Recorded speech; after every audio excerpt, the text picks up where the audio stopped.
wabarakatuh. Nama saya Wiji Utomo. NIM saya 61, saya dari kelas 5B. Di sini saya akan menjelaskan beberapa teori tentang pragmatik. Yang pertama saya akan menjelaskan tentang teori relevansi. Relevansi itu menyangkut teori kognitif maupun komunikatif. Nah, untuk selanjutnya nanti kita berbicara tentang relevansi ke depannya. Jadi bab per bab itu nantinya kita akan saling bersangkutan. Kita membahas tentang teori relevansi ya teman-teman. Di sini teori relevansi adalah dari dasar komunikasi sendiri.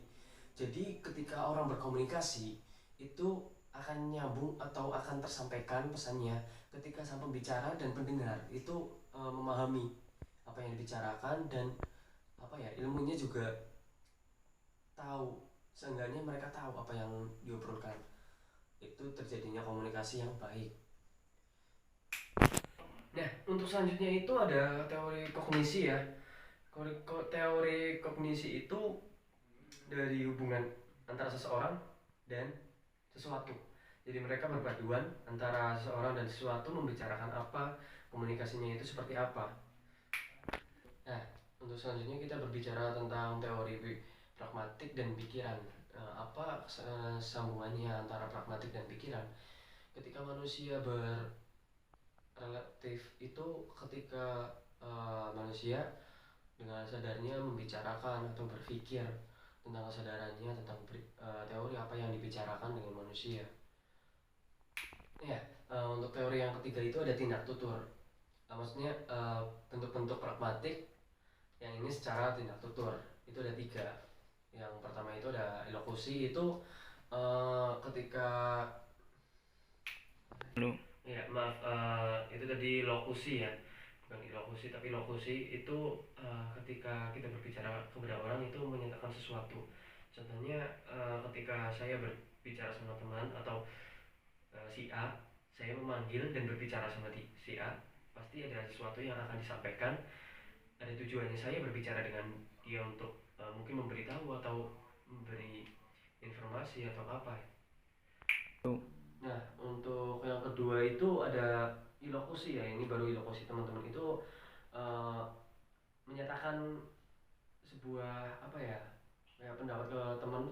Contohnya saja ketika kita meminta bantuan temannya, tolong ini ambilin spidol atau ambilin bolpoin, itu ilokusi. Nah, untuk yang selanjutnya dari tindak tutur itu bentuk-bentuknya itu ada, yang terakhir itu ada perlokusi. Itu ketika kita sendiri ini ya, perlokusi itu mempengaruhi lawan bicara. Contohnya seperti apa ya, biasanya dari teman-teman itu seneng lah ada yang nonton drama atau film-film.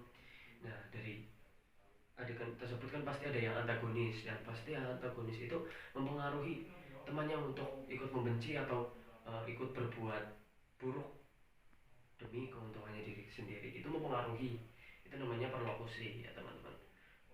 Nah, untuk bentuk-bentuk yang selanjutnya itu ada implikator ya. Yang pertama itu ada implikator konvensional. Nah, fungsinya itu implikator konvensional itu yang memberikan konotasi. Jadi ketika berbicara itu harus ada mempunyai konotasi biar jelas, biar yang mendengarkan itu tahu apa yang kita ungkapkan, apa yang kita sampaikan. Nah, untuk bentuk-bentuk yang implikator terakhir itu ada implikator percakapan. Sesuai dengan namanya ya teman-teman, ketika percakapan itu adalah individu bercakap dengan individu. Nah, dari adegan atau perbicaraan tersebut itu yang disebut dengan implikator percakapan. Nah, untuk bentuk-bentuk selanjutnya itu ada bentuk-bentuk anafora dan maksudnya bentuk pragmatik anafora dan bentuk pragmatik apa namanya ya?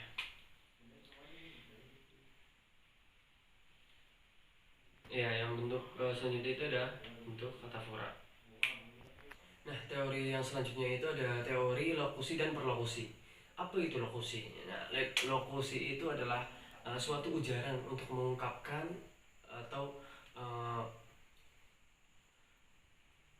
mengungkapkan atau mengatakan sesuatu. Contohnya seperti ini.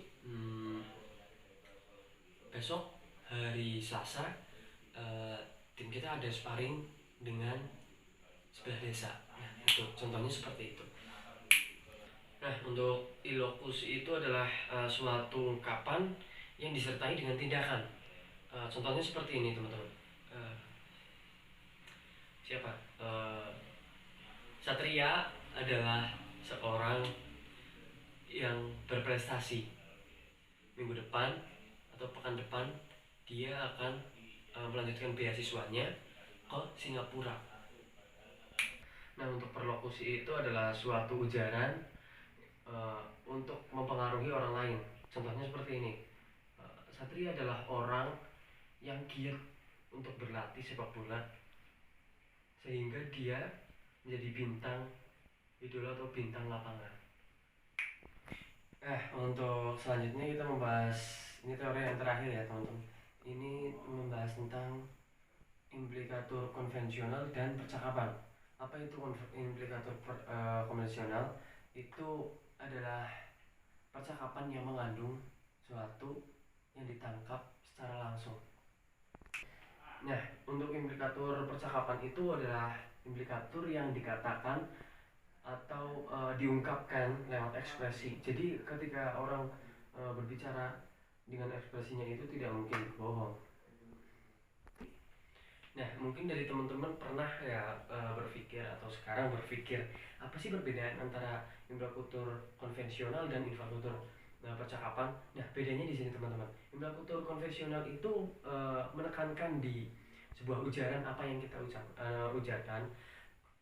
Tapi ketika implikatur percakapan itu lebih menekankan kepada intinya, inti apa yang kita bicarakan. Begitu teman-teman dari saya sendiri, mohon maaf bila kekurangannya.